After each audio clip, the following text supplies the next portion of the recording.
কারণ হাসরের মাঠে একটা নেকি আপনার বাবা আপনাকে দিবে না, একটা নেকি আপনার মা আপনাকে দিবে না, একটা নেকি আপনার স্ত্রী আপনাকে দিবে না। এবং আমার কথা না, আল্লাহ কোরআনে বলেন স্পষ্ট কথা, ইয়াউমা ইয়াফিরুল মারউ মিন আখিহি ওয়া উম্মিহি ওয়া আবি ওয়া সাহিবাতিহি ওয়া বানি। সুবহানাল্লাহ। আল্লাহ রাব্বুল আলামিন বলেন কিয়ামতের কঠিন ময়দানে মা তার সন্তানকে দেখে চিনে তারপর পরিচয় দিবে না এটা যে আমার সন্তান। কি বুঝলেন? মা সন্তানকে দেখে চিনবে যে এটা আমার সন্তান, কিন্তু পরিচয় দিবে না, পরিচয় দিবে না। কেন পরিচয় দিবে না জানেননি? যদি আমি এখন পরিচয় দেই গো, তাহলে সন্তান যদি আমার কাছে একটা নেকি চায়, আমি তারে কোথা থেকে একটা নেকি দিব? একটা নেকি হাসরের মাঠে কেউ আপনাকে দিবে না। মা সন্তানকে নেকি দিবে না, সন্তান মাকে নেকি দিবে না। কুটিয়াদির মা, মুরব্বী বাবারা, হাতে পায়ে ধরে বলি যুবক ভাইদেরকে, অনেক মুরব্বীর আর দাড়ি কিন্তু সাদা হয়ে গেছে, চুলগুলি সাদা হয়ে গেছে, চামড়াগুলি কিন্তু ঢিল হয়ে গেছে, দাঁতগুলি কিন্তু লড়াচড়া করে, চোখের জ্যোতিটাও কমে গেছে, শরীরটা এখন আগের মতো আর কাজ করে না, শরীর কাঁপে। একা দাঁড়াইতে গেলে আর একটা লাঠির প্রয়োজন। এই যে বার্ধক্যে পৌঁছে গেছেন, এগুলা কিসের সিগন্যাল? বান্দারে, এটা তোর মরণের সিগন্যাল। তুই বুঝছ নাই? প্রতিদিন কবর তোমাকে 5 বার ডাকতে থাকে, মরণ তোমার সিগন্যাল দেয়। মালাকুল মাউত আজরাইল প্রতিদিন মানুষের সামনে দাঁড়ায়, দাঁড়ায় ছবি নিয়ে আসে আর চেহারার দিকে মিলায় যে আজকে কি আমার এর নেওয়ার দায়িত্ব। চেহারা মিলায় প্রতিদিন। আজরাইল আজকে আমার সামনে 5 বার আইছে, আপনার কাছে মালাকুল মউত আইছে 5 বার। প্রতিদিন আইসা আপনার সঙ্গে ছবি মিলায়, টাইম মিলায়। যেদিন ছবি আর টাইমে মিলে যাবে রে, উপাই নাই, উপাই নাই। আমরা তাজির অঙ্গ তামাশা, বন্ধুদেরকে নিয়ে আড্ডা মারে আসি, তামাশার মধ্যে লিপ্ত। অথচ মালাকুল মউত আজরাইল দৈনিক 5 বার আমার সঙ্গে দেখা করে। যেদিন হায়াত ফুরায়া যাবে, যেদিন আমার টিকেটের মেয়াদ শেষ হয়ে যাবে, সেদিন কিন্তু আমার সামনে মালাকুল মউত সাক্ষাৎ করবে। কথা হয় না? হায়াত কিন্তু আমাদের সীমিত। কারণ হায়াত আমাদের পুঁজি হইল সীমিত। আল্লাহ বলেন ওয়াল্লাহ, সময়ের কসম। তাফসীর কারকরা বলে, সময়ের ব্যাখ্যা দিতে গিয়া সমস্ত আলেমরা বলে এই সময়টা আল্লাহ কোন সময় বুঝাইলো রে? তাফসীর কারকরা বলেন এটা হইল ওই সময় যেই সময়টুকু আল্লাহ তোমাকে বরাদ্দ করে দিছে। তার মানে আল্লাহ আমাদেরকে হায়াতের কসম করে ফেলেছে। আল্লাহ হায়াতের কসম করে বলেছে ইন্নাল ইনসানা লাফি খুসর। আল্লাহ বলেন সময়ের কসম, তার মানে হায়াতের কসম, নিশ্চয়ই তোরা ক্ষতিগ্রস্ত। আমার যুবক মা, আল্লাহ নিজে প্রথম কসম করছে। কিসের কসম রে? কিসের কসমটা মালিক করলে একবার কি চিন্তা করছে? আমাদের জীবন পুঁজির কসমটা কিন্তু আল্লাহ করছে। কসমটা কইরা কয় নিশ্চিত তোরা ক্ষতিগ্রস্ত। মালিক কসম কইরা কয় আমরা ক্ষতিগ্রস্ত, তাহলে বাঁচবো কেমনে? বাঁচার দরকার আছে না? এই মুরব্বি কথা বল না কেন? যুবক ভাইরা কথা বলেন না কেন? আমার কথাগুলা কি একটাও আমার মন গড়া বলতেছি? তাহলে কেন আপনারা বুঝতেছেন না? একটু আওয়াজ দিয়া বলেন। আমার আল্লাহ আমাদেরকে বলছে আমরা ক্ষতিগ্রস্ত, তাহলে বাঁচার উপায় আছে? আল্লাহ যদি কয় নিশ্চয়ই নিশ্চয়ই তোরা ক্ষতিগ্রস্ত, ক্ষতিগ্রস্ত বলার আগে আগে করছে কসম, পরে কয় তোরা ক্ষতিগ্রস্ত, তাহলে জায়গা মতো শেষ। আল্লাহ আমরা জায়গা মতো শেষ কইরা দিছে, কসম করলো আমরা ধ্বংস, এটা নির্ঘাত। তবে রে আমার মালিকের যেটু মায়া বেশি, আল্লাহর মায়া দয়া বেশি।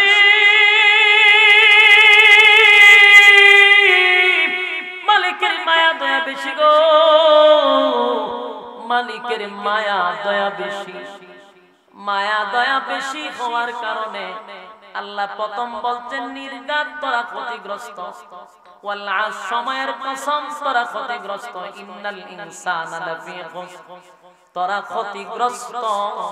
কিন্তু মায়া আর দয়ার কারণে ক্ষতিগ্রস্ত বলার পরে আল্লাহ কয় অপশন দিলাম চারটা।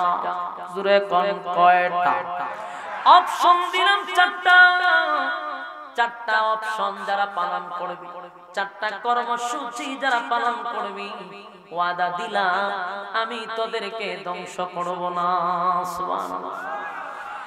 এটা হয়তো সবার মাথায় ঢোকে না, আবারও বলছি মনোযোগ দিয়ে শুনেন। প্রথম তো আল্লাহ সিদ্ধান্ত নিছে, কসম করে বলছে তোরা নিশ্চয়ই ক্ষতিগ্রস্ত। কিন্তু পরবর্তীতে আল্লাহর মায়া দয়াটা বেশি, তাই আমাদেরকে বাঁচানোর জন্য অপশন দিছে কয়টা?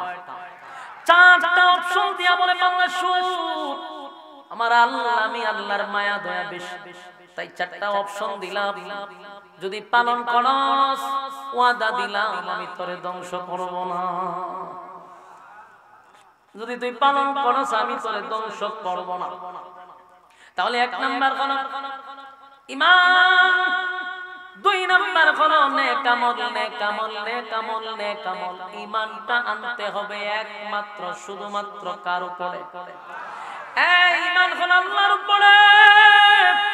আল্লাহ ছাড়া কোনো মাবুদ নাই, কোনো ইলাহ নাই, কোনো শরীক নাই। আল্লাহ ছাড়া কারো কাছে চাওয়াও যাবে না, কারো কাছে মাথা নত করা যাবে না। কথা কয় না? সন্তান হয় না, চাইবেন কার কাছে? সন্তান দেওয়ার মালিক কে? আপনাদের আওয়াজ বড় কম। সন্তান দেওয়ার মালিক কে? সন্তান দেওয়ার মালিক আল্লাহ। ব্যবসায় বরকত দেওয়ার মালিক আমার আল্লাহ। এই ব্যবসায় বরকত দেওয়ার মালিক আল্লাহ। আল্লাহ কয় সন্তান দেওয়ার মালিক আমি আল্লাহ। কিন্তু কোন বান্দা যদি সন্তান চায়া বসে কোন বাবার কাছে, বলুন ঈমান থাকবো নি? বক্সে একটু বাড়ান, বক্সে বাড়ান, হালকারি গলায় ধরতেছে। বলুন যদি মানুষ বলে আল্লাহ বাবার দরবারে গিয়ে বাবা আমার সন্তান নাই, আমি আপনার কাছে আসছি, ঈমান থাকবো না? কথা হয় না?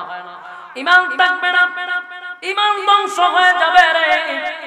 আল্লাহ বলেন একমাত্র চাইতে হবে কার কাছে? মাথাটা কি কোন জায়গায় নত করা যাবে? কথা হয় না? আল্লাহ ছাড়া কারো কাছে মাথা নত করলেই তো আল্লাহ বলেন শিরিক করলি, শিরিক যারা করে তাদেরকে আল্লাহ মাফ করে না। কথা হয় না? শিরিক করো না, বেদাত করো না, আল্লাহ ছাড়া কারো কাছে মাথা নত করো না। শিরিক করো না, বেদাত করো না, আল্লাহ ছাড়া কারো কাছে মাথা নত করো না। করণ দেব পীরের পূজা, ঘোড়ের পূজা ইসলামেতে নাই, তবু মানুষ আল্লাহ ছাড়া মাথা যেন আয়। পীরের পূজা, ঘরের পূজা ইসলামেতে নাই, তবু মানুষ আল্লাহ ছাড়া মাথা যেন আয়। কোরআন পড়ো, হাদিস শিখো, তার দিক যেও না। শিরিক করো না, বেদাত করো না, আল্লাহ ছাড়া কারো কাছে মাথা নত করো না। আমাদের মাথা আল্লাহ ছাড়া কারো কাছে মাথা নত করা যাবে না। আমরা কি করব? আমার যুবক ঈমান আনছি একমাত্র আল্লাহর উপরে। ঈমানের জন্য যদি জীবন দিতে হয় জীবন দিয়া দিব, ঈমানের জন্য যদি মাল দিতে হয় মাল দিয়া দিব। খোদার কসম কোনোভাবেই যেন ঈমান ছাড়া না হয়। কথা হয় না? আমি প্রথমেই বলছি পরীক্ষা কিন্তু ঈমানদারের উপরই আসবে। এমন কারো শুনলে আশ্চর্য হবেন, নবী রাসূলকে আল্লাহ পাঠাইছেন প্রায় একদম 1,02,24,000 নবী রাসূল পাঠাইছে। কথা হয় না? আমার যুবক ভাইরা, নবী রাসূল মাসুম, বলুন কোন নবীদের কি গুনাহ ছিল? না, আমাদের আকীদা হলো নবীরা মাসুম, নবীদের কোনো গুনাহ নাই। কিন্তু নবীদের গুনাহ নাই, সেই নবীদেরকে আমার আল্লাহ বিনা পরীক্ষায় ছেড়ে দেয় না। কথা হয় না? বলুন নবীদের পরীক্ষা করছে কি? পরীক্ষা করছে গো। এক আইয়ুব নবীর 18 বছর আল্লাহ পোকা দিয়া শরীর খাওয়াইলো, এটা কি পরীক্ষা ছাড়া? কথা হয় না? আইয়ুব নবীরে প্রথম দিছে বাদশাহী, তারপরে সমস্ত ধ্বংস করে দিছে সম্পদ, এরপরে বানাইলো পথের ভিখারি, এরপরে শরীরে দিল রোগ, শরীর পছন্দ দল কিরায় দল, শরীরটা 18 বছর লাগাইয়া পুকারে দিয়া খাওয়াইলো। আল্লাহ আইয়ুব নবীরে পরীক্ষা করলো। 18 বছরের ভিতরে আইয়ুব নবীর জীবনী পড়ে দেখা গেল 18 বছরের ভিতরে আইয়ুব নবী আল্লাহর প্রতি বিন্দু পরিমাণ অসন্তুষ্ট না। বাদশা ডাকতে যেমন আমার মালিককে শরম করছে গো, সারা শরীর কিরায় খেয়ে ফেললো, অসুস্থ শরীর নিয়ে আমার মালিক কাছে রাজি এবং খুশি। হাসরের মাঠে আল্লাহ এই আইয়ুব নবীরে অনেক মানুষের কাছে দাঁড় করাবে শুধু এক্সাম্পল দেওয়ার জন্য। কেউ বলবে আল্লাহ আমি তো অসুস্থ ছিলাম, তাই তো আপনার গোলামি ঠিকমতো করতে পারছি না, আমি সব সময় আমি রোগা থাকতাম। আল্লাহ কয় কেমন রোগে ছিলি বলে অমুক সময়। আল্লাহ কয় আমার আইয়ুব নবীর থেকেও বেশি। আইয়ুব রে আয় আমার কাছে আয়। আইয়ুব নবীর পাশে দাঁড় করায়া বলবে এই জামাই 18 বছর তার শরীরটাকে পুকে পছন্দ করছে, মানুষ কাছে আসতো না দুর্গন্ধের কারণে। 3টা বিবি ছিল রে, একে একে 3টা বিবির মধ্যে 2টা বিবি চলে গেল, শুধুমাত্র রহিমা আইয়ুব নবীর পাশে ছিল। বাকি কয়জন বিবি পালাইছে? 2জন বিবি পালাইছে। কেন জানেন? দাঁড়ে আসলে পরে প্রচন্ড দুর্গন্ধ করে, মানুষ কাছে থাকতে পারে না। তাই আইয়ুব নবীর ছেড়ে 2টা বউ চলে গেল, কিন্তু রহিমা যায় না। আইয়ুব নবী বলে রহিমা তুমি কেন রইলা? তুমিও চলে যাও, তুমিও চলে যাও, আমার কাছে কেউ আসতে চায় না গো রহিমা। সারাটা গ্রামের মানুষ নাকে রুমাল দিয়ে আসে, দুর্গন্ধে এলাকার মানুষ আমার সহ্য করতে পারে না, কেউ আমার পাশে থাকে না। শরীর থেকে কিরা এইভাবে এরকম করতেছিল, কিরা পোকে, কেউ আসলেই তো মুখে নাকে রুমাল দিয়া দাঁড়াইতো।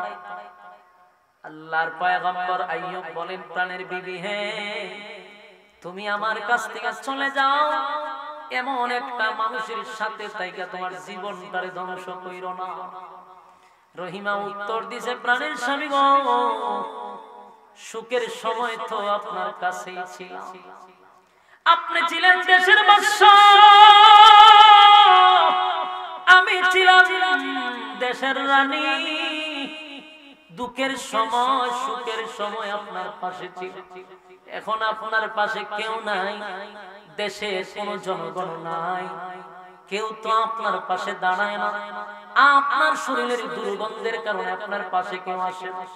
কত বন্ধু ছিল আপনার, দেশের বাদশার আশেপাশে কত লোক থাকতো, আজকে কেউ নাই, কেউ নাই, কেউ না। এমনকি সব সম্পত্তি আল্লাহ ধ্বংস করে দিছে। বড় বড় উটের পাল ছিল, সবগুলার আগুন দিয়া জ্বালায়া দিছে। বকরির পাল গুলাকে আল্লাহ আগুন দিয়া জ্বালায়া দিছে। গুদামের মধ্যে খাবার রিজার্ভ ছিল, সবগুলারে আল্লাহ আগুনে জ্বালায়া দিছে। আইয়ুব নবীর 7টা ছেলে ছিল, 7টা ছেলেকে আল্লাহ দুনিয়া থেকে সরাই দিছে, মানে কেউ নাই, সব শেষ, সব শেষ। দেশের বাদশাহীও হারাইছে, নিজের সম্পদও হারাইছে, এখন মানুষ ওনার পাশে আসে না দুর্গন্ধের কারণে। 2টা বিবি চলে গেল, রহিমাকে বারবার বলে রহিমা তুমিও চলে যাও। রহিমা বলে না, সুখের সময় আমার স্বামীর পাশে ছিলাম, আর আজকে দুঃখের সময় আমি চলে যাব, এটা হতে পারে না। আমি আপনার দুঃখের সময়ের সাথে, আমি আপনার সুখের সময়ের সাথে ছিলাম, দুঃখের সাথীটাও হতে চাই। আমি রহিমার জীবনী পড়তে গিয়ে দেখলাম এই রহিমা সাধারণ কোন ফ্যামিলির মহিলা ছিল না। রহিমার জীবনী তালাশ করে দেখা গেল রহিমা ছিল ইউসুফ আলাইহিস সালাতু ওয়াস সালামের ছেলের ঘরের মেয়ে। জোরে কোন সুবহানাল্লাহ। ইউসুফ নবীর ছেলে, ওনার মেয়ে, তার মানে ইউসুফ নবীর নাতনি। কথা হয় না? তাহলে কারিম ইবনে কারিম এই বংশধর অনেক উপরে, যেমন তেমন ঘরের কোন মেয়ে না। সুবহানাল্লাহ। বাড়ি এইজন্য আল্লাহর নবী বলছেন বিবাহ করার আগে কয়েকটা গুণ দীক্ষা করো, এর মধ্যে একটা হলো বংশ দীক্ষা বিবাহ করা। এইজন্য মুরব্বিরা কয় জাতের মেয়ে কালো ভালো, নদীর পানি ধুলাও ভালো। এটা কিন্তু হাদিসের কথা, আল্লাহর নবী নিজেই বলছে বংশ দীক্ষা বিবাহ করো। বংশের একটা গুণ আছে না? হ্যাঁ, কথা বল। বংশের গুণ কি বুঝতে? এই যে ইউসুফ নবীর ছেলের ঘরের মেয়ে, তার মানে ইউসুফ নবীর নাতনি, সব চলে গেছে গো। রহিমা আইয়ুব নবীর সাইরা যায় না, এটা হলো বংশের গুণ। কথা হয় বংশের গুণ। সবাই গ্রামের মানুষ একদিন আইসা বলে রহিমা তোমার স্বামীর নিয়ে আজকে দিনের ভিতরে এলাকা সাইরা চলে যাও, আর না হয় তোমার স্বামীর জিন্দা কবর দিব না। নাউযুবিল্লাহ। আল্লাহর পয়গম্বর কিন্তু গ্রামের মানুষ লাঠি সোটা লইয়া কয় তুমি যদি তোমার স্বামীর লইয়া না যাও তাহলে কিন্তু মাইরা ফেলাবো, আর তোমার উপরে আমরা কিন্তু আক্রমণ করব। নাউযুবিল্লাহ। ইউসুফ নবীর নাতনি রহিমার সৌন্দর্যের বর্ণনা দেখলাম, সাধারণ কোন নারী ছিল না। ওই যুগে সবচেয়ে সুন্দরী ছিল বিবি রহিমা। ওই যুগে সবচেয়ে সুন্দরী ছিল রানী আসিয়া। অথচ স্বামীর শরীরে পোকা, স্বামীর শরীরে গন্ধ, এরপর স্ত্রী ছেড়ে যায়। আর আমরা দেশের মেয়েদের ভালোবাসা থাকে কতদিন? স্বামী সুস্থ থাকে যতদিন, স্বামীর ইনকাম থাকে যতদিন, ভালোবাসা খালি মাখামাখি করে। যেদিন দুইটা পা বাইঙ্গা বিছনা কইরা থাকে অথবা ইনকাম নাই, ভালোবাসা জানালা দিয়া উড়াল মারে। বাস্তব না বাস্তব? এটা হলো আমাদের মাইয়াদের ভালোবাসা। স্বামীর সুসময়ে থাকে, দুঃখের সময় স্বামীর পাশে নাই। আর কতক্ষণ পরে পরে খালি কুসা মারে, তোমার ঘরে আইসা আমার জীবন শেষ। এটাদের একটা কমন ডায়লগ। কি ডায়লগ? মহিলাদের একটা ডায়লগ হলো কিছু লোক কইছে না এই ফ্যামিলিতে আমার জীবনটা শেষ। এর আগে হেতে জীবন কিতা আছে, ওহনি কেন এর জীবন জানা নাই আছে। এতে যদি বাদশার বউ হয়, বাদশার বউ লই কথা বলতো যে আমি তোমার সংসারে আমার জীবনটা শেষ। এটা মহিলাদের প্রথম ডায়লগ। কিন্তু বিবি রহিমার জীবনী যদি কোন নারী পড়ে তাদের জন্য অনেক ফায়দা হয়। স্বামীর ভালোবাসা কানে কম। এই প্যান্ডেলের আশেপাশে কি মহিলারা আছে? মহিলাদেরকে বলি, মা বোনদেরকে বলি, রহিমার জীবনী পড়েন, তাহলে দেখবেন স্বামীর প্রতি তার ভালোবাসাটা কেমন ছিল। যেখানে মানুষ দাঁড়াইতে পারে না সেখানে বিবি রহিমা তার স্বামী নিয়ে সারা রাত ঘুমায় না, চিন্তা করে। গ্রামের মানুষ হুমকি দিছে মাইরা লইব, রহিমা বলছে বিপদ। আবার বলছে তোমার উপর আক্রমণ করব, তার মানে মহিলার উপর আক্রমণ মানে এটা তো ভয়ঙ্কর কথা। আবার রহিমা তো বিশ্ব সুন্দরী, আবার বাদশার বউ, সারা রাত চিন্তায় পড়ে গেছে। সকাল বেলা এসে দেখে লাঠি সোটা লইয়া গ্রামের মানুষ আসছে। আয়া কয় এখন তোমার স্বামীরে হত্যা করবার, তোমারে আমরা নির্যাতন করব না। আউযুবিল্লাহ। বিবি রহিমা বলে তোমাদের কাছে আমার স্বামীকে ভিক্ষা চাই, আমাকে ছেড়ে দাও, আমি আমার স্বামীরে নিয়ে গ্রাম ছেড়ে বহুদূর চলে যাব। অথচ এই দেশের বাদশা ছিল রে, রহিমা ছিল রানী। আমি আপনাদেরকে কথাটা বলতেছি, বিরক্ত হইতেছে? বিরক্ত হইলে আমার যাব না, ডাবল শুনুন, মনোযোগ দিয়ে শুনেন। ইমানের পরীক্ষা কারে কয়, একটু মনোযোগ দিয়ে শুনেন। পরীক্ষা কারে খালি তো নিজের ইমানদার দাবি করি, পরীক্ষা কোন সূরতে আসে আমরা অনেকেই জানি না। কথা হয় না? এটা ছিল রহিমার পরীক্ষা। এটা ছিল আইয়ুব নবীর পরীক্ষা। ইমানদারকে আল্লাহ পরীক্ষা নেয়, আইয়ুব নবী পয়গম্বর তাও পরীক্ষা নিছে। এবার রহিমার শরীর একটা মহিলা মানুষ যত শক্তিশালী হোক পুরুষের সাথে কি পারা সম্ভব? আর আইয়ুব নবী তো লম্বা ছিল, সুঠাম দেহের অধিকারী ছিল, পয়গম্বরের চেহারা ছিল কেমন সুন্দর ছিল, যদি এখন শরীরে কিরা ধরছে, অবস্থা খারাপ। এরপর একটা পুরুষ মানুষকে মহিলা কেমনে রে কুলে নিয়া এই গ্রাম সার্ভে একটা মহিলা মানুষ পুরুষটারে কিভাবে নিব? একটা চাদর দিয়া বাঁধছে স্বামী, বান্দা পিছে দিয়া গাঁটটি বান্দা লয়া হাঁটতে পারে, এক পা দু পা সামনে আগায় আর চোখের পানি ছেড়ে দিয়া কান্দে আর বলে, দেশের মানুষেরা রে, আমার স্বামী তো দেশের বাদশা ছিল, আমি তো তোমাদের রানী ছিলাম, তোমাদের সুখে দুঃখে আমার স্বামী ছিল,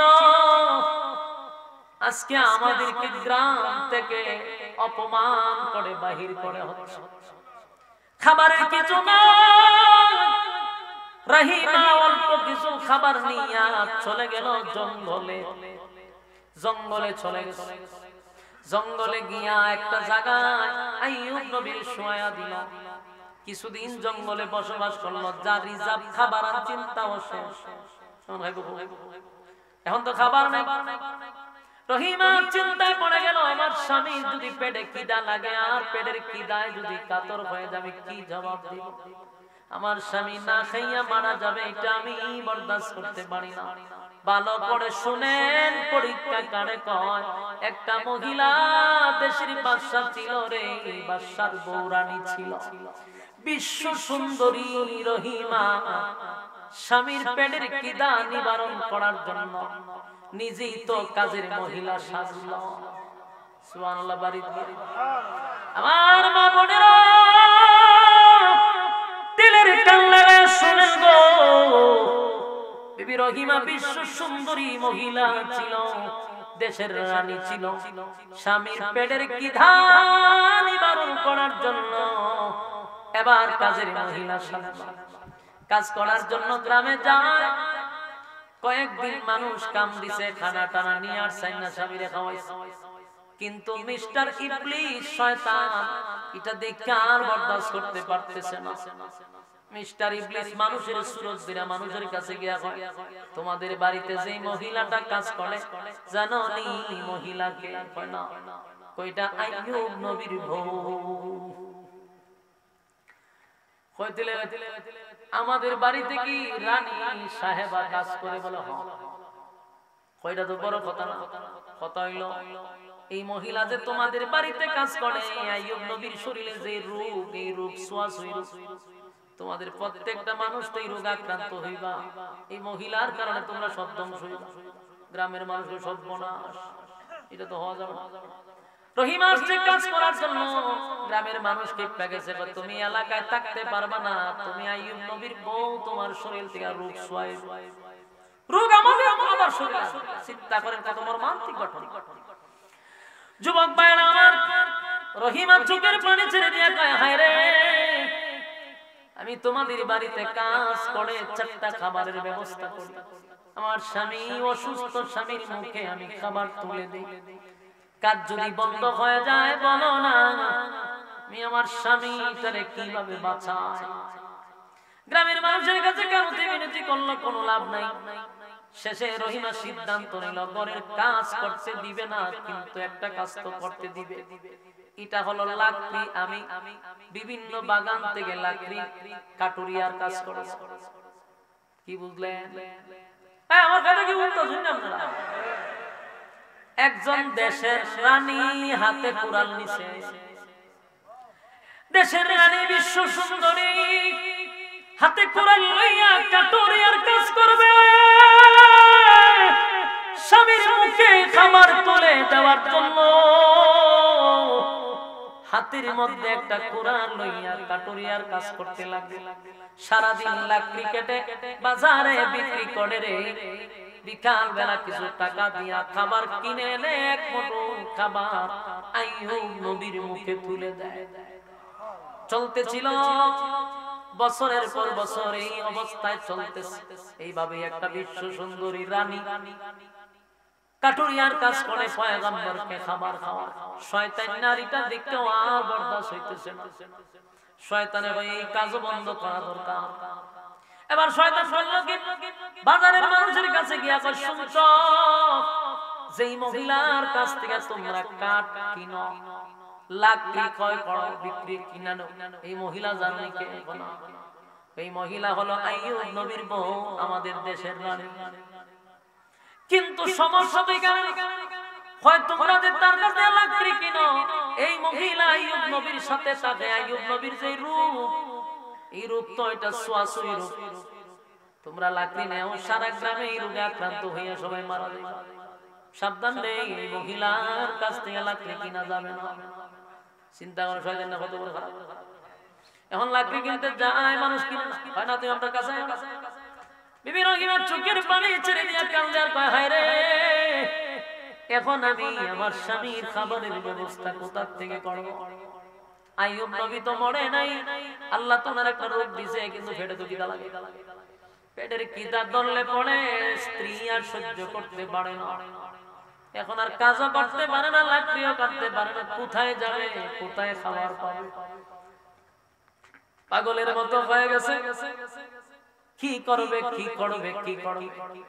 একটা পর্যায়ে বিবি রহিমা দূরে কোথাও গিয়ে দেখে একজন লোক চুল কিনে, মানুষের চুলগুলা কিনা কিনা বিক্রি করে। বিবি রহিমা একটা পর্যায়ে স্বামীর খাবারের জন্য কোনো উপায় না পেয়ে মাথার চুল কেটে অর্ধেক কেটে বিক্রি করে দিচ্ছে। সুবহানাল্লাহ। বাড়ি গিয়া আমি কথা বলি, আল্লাহর কসম, এটা কোনো ছোটি বইয়ের গল্প নয়, কোনো কাল্পনিক গল্প নয়। কথাগুলি একেবারে বাস্তব কোরআনের কথা। আল্লাহ আইয়ুব নবীর পরীক্ষা করছে রে, নবীদেরকে আল্লাহ ছাড়ে নাই। পরীক্ষা ছাড়া কাউরে জান্নাত দিবে না। বিবি রহিমা বাদশার বউ হইয়া, দেশের রানী হইয়া নিজের স্বামীর খেদমত করে কয় গো, স্বামীর খেদমত করে কয়, স্বামীর খেদমত করে করে নিজের চুল কেটে বাজারে বিক্রি করে বেলা খাবারের ব্যবস্থা করছে। আর বাকি মাথাটা দেখে আইয়ুব নবীর রান্না খাওয়াইছে। শয়তান না দেখা এটাও সহ্য হয় না। শয়তান ভাই কারবারটা দেখছো, এখন কি করি? শয়তান মানুষের সুরত ধইরা রহিমা যখন চলে গেছে, তখন আইয়ুব নবীর সামনে শয়তান আয়া বসে বয়া হয়, বাইসা আমি আপনার দেশের একজন নাগরিক, আপনি তো ছিলেন বাদশা, আপনার বউয়ের বিষয় একটা কিছু বলার জন্য আসছিলাম। যদি আপনি অসুস্থ, আপনি নি কষ্ট পান। কত সুন্দর শয়তানের বক্তব্য। আপনি কষ্ট পান, কি কইবা? আপনার বিবি যে আপনারে খাওয়ায়, জানেন নি কেমনে খাওয়ায়, কিভাবে খাওয়ায়, কোন খবর লইছে না? খবর লন না কেন? আপনি না পয়গম্বর? আপনার বিবি চুরি করে আপনাকে খাবার খাওয়ায়। আপনার বিবি চুরি ধরা খাইয়া মানুষ তার মাথা খাওয়ায়া দিছে। নাউজুবিল্লাহ। চিন্তা করে ফেলেন কত ফেসলা হইছে। আপনার বিবি তো চুরি করছে। আইয়ুব নবী বিশ্বাস করে না, না আমার বিবি কোনদিন চুরি করতে পারে না, এমন কাজ আমার বিবি করতেই পারে না রে, আমার বিশ্বাস হয় না। শয়তান বিশ্বাস করানোর জন্য কয়, বিশ্বাস না করলে আমার কথা বিশ্বাস না হলে পরীক্ষা করে। মাথা দেখেন কাপড় দিয়ে ঢাইকা রাখে, বলবেন মাথার কাপড়টা সরানোর জন্য, কিন্তু ধরা বলতে। বিবি রহিমা স্বামীর খাবারের জন্য ঘুরতে ছিল। হঠাৎ করিয়া খাবার নিয়ে যখন আবার আইয়ুব নবীর কাছে আসছে, আইয়ুব নবী রাগান্বিত হইয়া বলে, এই রহিমা, তুমি আমার যে খাবার খাওয়া, ওগুলা কি চুরির মাল খাওয়া? রহিমার সহ্য হয়ে গেছে। রহিমার সহ্য হয়ে আমার প্রাণের স্বামী, আমি আল্লাহর পয়গম্বরের স্ত্রী, আপনি একজন পয়গম্বর, আমি আপনাকে চুরির মাল খাওয়াবো, এটা কেমনে হয়? কিন্তু আইয়ুব নবী বলেন, না আমি বিশ্বাস করি না, তোমার মাথাটার ওড়না সরায়া দাও, আমি একটু দেখব। বিবি রহিমা আশ্চর্য হয়ে গেল, শরীর কাঁপনি শুরু করে দিছে। হায় রে, মাথার চুল যদি দেখে আমার স্বামী অর্ধেক নাই, মনে কষ্ট পাবে। তারপরও মাথার ওড়নাটা সরাইতে দেখে অর্ধেক মাথায় চুল। আইয়ুব নবীর পুরা সন্দেহ চলে আসছে, কথা তো সত্য। এবার আইয়ুব নবী রাগান্বিত হইয়া বলে, রহিমা এখন আমার কাছ থেকে তুই চলে যাবি, তোর চেহারা একটা মুহূর্ত আমি দেখতে চাই না। আমি একজন আল্লাহর পয়গম্বর, আমারে তুমি কেমনে গো, কেমনে তুমি আমারে এই চুরির মাল খাওয়াইলা। আইয়ুব নবী যখন বলতেছিল আর কসম করে ফেলছে, আল্লাহর কসম আমি যদি সুস্থ হই 100 বেতের আঘাত তোমার শরীরে দিব। 100 বেতের আঘাত দিলে মানুষ বাঁচবো? বিবি রহিমার চোখ দিয়ে পানি পড়ে। আমাদের দেশের মহিলারা যদি এমনটা হইতো রে, কষ্ট করে যদি খাওয়াই, তার স্বামী যদি হইতো যে তোর 100 বেতের আঘাত দিব, তুই আমার চোখের সামনে, আমরা দেশের মহিলা হলে আর একটা হারা দিয়ে মারি আল্লাহ ফাটাইছে গাছ কেটে খাইয়া যা। কোনদিন আল্লাহর ব্যাপারে অভিযোগ নাই গো। যেদিন জিহ্বায় কামড় মারছে সেদিন আইয়ুব নবী বলে, আল্লাহ 18 বছর কিরায় খাইলো, কোনদিন প্রতিবাদ করি নাই। আমি অসন্তুষ্ট না, আপনার দেওয়া শরীর আপনার মাখলুকাতরে দিয়া খাওয়াইছেন, কোনো আফসোস নাই। কিন্তু আফসোস হলো আমার সারাটা শরীর শেষ করে দেও, কোনো অসুবিধা নেই, আমার জিহ্বাটার আপনি হেফাজত করেন। সুবহানাল্লাহ। এই জিহ্বা দিয়ে আমি আপনার ডাকি, আমার সমস্ত শরীর কিরায় খায় গো, কিন্তু আমার জিহ্বা দিয়ে আল্লাহ আল্লাহ নাম জপি মজাই লাগে। কিন্তু এখন যদি আপনাকে টাকার একটা মাধ্যম হলো জিহ্বা, এই জিহ্বাটারে যদি ফুকে খায়, আমি কার নাম কিভাবে নিব? আপনার নাম আমি কিভাবে নিব? তাই আমি আমার জিহ্বাটার হেফাজত চাই। আল্লাহ ডাক দিয়ে বলে, জিবরাইল রে, আমার বন্ধু পরীক্ষায় 5 ডিভিশনে পাস করছে। আমার বন্ধুরে 18 বছর পরীক্ষা করছে। আমার আইয়ুব আমার প্রতি অসন্তুষ্ট না, আমার আইয়ুব আমার প্রতি সন্তুষ্ট। আমার আইয়ুব আমি পরীক্ষায় উত্তীর্ণ হয়ে গেছে, আর আমার আইয়ুব এই অবস্থায় দেখতে চাই না। একজন ফেরেশতা জিবরাইল এসে বলে, হুজুর আর এই অবস্থায় কাটতে হবে, আপনার সামনে কিছু পানি আছে, এখানে একটা ডুব দেন। শরীরটা গইরাইয়া গইরাইয়া ডুবার ভিতরে পড়ে গেছে। ডুব দিতেই যখন ওইটা দাঁড়াইছে, দাঁড়ায়া দেখে আগের চেয়ে আর সুন্দর সুটাম দেহের অধিকারী, একটা পোকা কামড়ানোর দাগ শরীরে নাই, চেহারা আগের থেকে আর নূরে চমকানি শুরু করছে। এই যে যুগে যেই নবী তাকে তার থেকে সুন্দর আল্লাহ কাউরে বানায় না। নবীদের চেহারাটা মারাত্মক, আলাদা বানায়। আল্লাহ বলেন, আইয়ুব নবীর সৌন্দর্য আগের থেকে বাড়ায়া দিছি, বডি আগের থেকে সুন্দর, শরীরে কোনো দাগ নেই। আইয়ুব নবী আল্লাহর শুকরিয়া আদায় করতে গিয়ে নামাজ পড়তেছে, ওইটা দাঁড়ায়া বসে। এর মধ্যে রহিমা খাবার নিয়ে আসছে। আয়েশা দেখে সুন্দর সুটাম দেহের অধিকারী পুরুষ একজন দাঁড়ায় আছে। রহিমা দেখে একটা চিৎকার মারছে, জঙ্গলের ভিতরে কে রে বেগানা পুরুষ?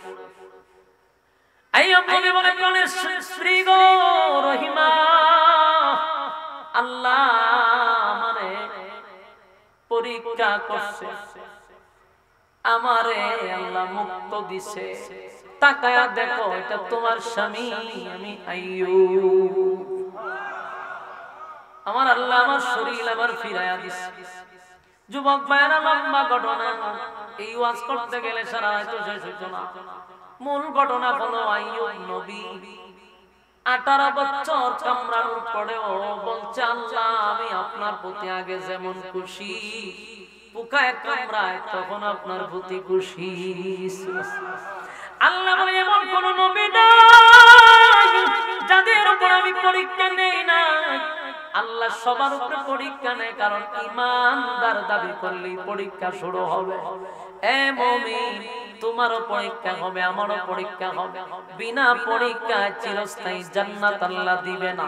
তবে পরীক্ষার এক নাম্বার শর্ত হলো ঈমান থাকলে পরীক্ষা হবে। কথা হয় না? আমরা যেন পরীক্ষা আসলে পরে পরীক্ষায় উত্তীর্ণ হতে পারি, আল্লাহ আমাদের সেই সুযোগ দিত। সবাই দুইটা হাত তুললা কই আমরা রাজি আছি না?